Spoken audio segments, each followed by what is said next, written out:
Good morning, children. So let's continue with the chapter Jody's Fawn. So Jody gave himself over to thoughts of fawn. They passed the abandoned clearing. He said, "Cut to the north, Millville. It was up here that Pa got bitten by the snake and killed the doe, and I saw the fawn." Suddenly Jody was unwilling to have Millville with him. If the fawn was dead or could not be found, he could not have his disappointment seen. As if the fawn was there, the meeting would be so lovely, so secret that he could not endure to share it. He said, "It's not far now, but the scrub is very thick for a horse. I can make it on foot." So what happened is that Millville and Jody was going in the forest, deep inside the forest, to find the fawn. Okay, and they are conversing about the fawn. If the fawn is dead or not found, what will happen? It will be a big disappointment. But if the fawn was there, there will be a very lovely and so secret it not endure to share. So this is the little secret of Jody, that if he is disappointed, if he could not find the fawn, this disappointment he does not want to show to win Millville. Okay, he said, "It's not far now, but the scrub is very thick for a horse. I can make it on foot. But I'm afraid to leave you, boy. Suppose you got lost or got bitten by a snake too."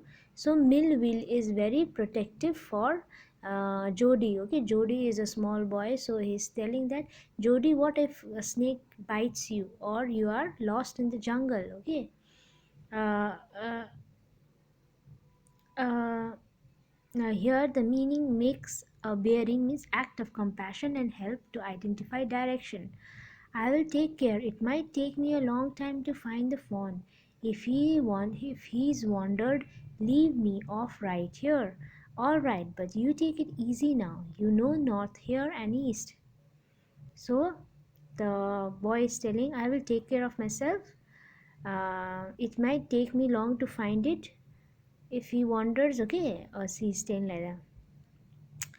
So there, the tall pine makes a bearing. So makes a bearing means act of compassion or help to identify direction.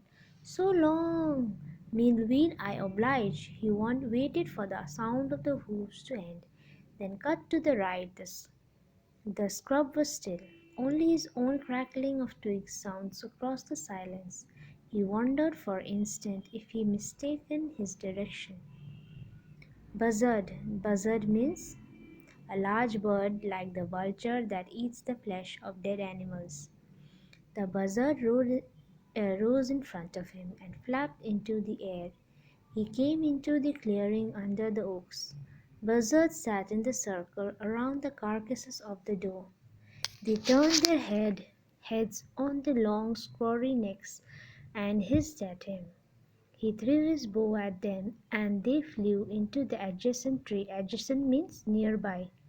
The sand at them, and they flew into the edge. So the sand showed large cat prints, but the big cats killed fresh, and they had left the doe and the carrion birds moved or pushed aside. Okay, so what happened? They saw the large birds, okay, eating the dead animals, and they saw the dead doe, okay, and so it threw a bow there, okay, and the cat means big kind of a tiger lion killed fresh. They saw the doe, okay, and the birds vulture eating. So he parted the grass at the place where he had seen the fawn. It is not seem possible that it was only yesterday the fawn was not there. So it was only yesterday the fawn was there, but now it's not there. He circled the clearing. There was no sound, no sign. The buzzard cackled their wings, impatient to return to their business. He turned to the spot where the fawn had emerged and dropped on all the floor. Suddenly the sand for the small hoofs prints the night rain had washed away all tracks except those of cat and buzzard.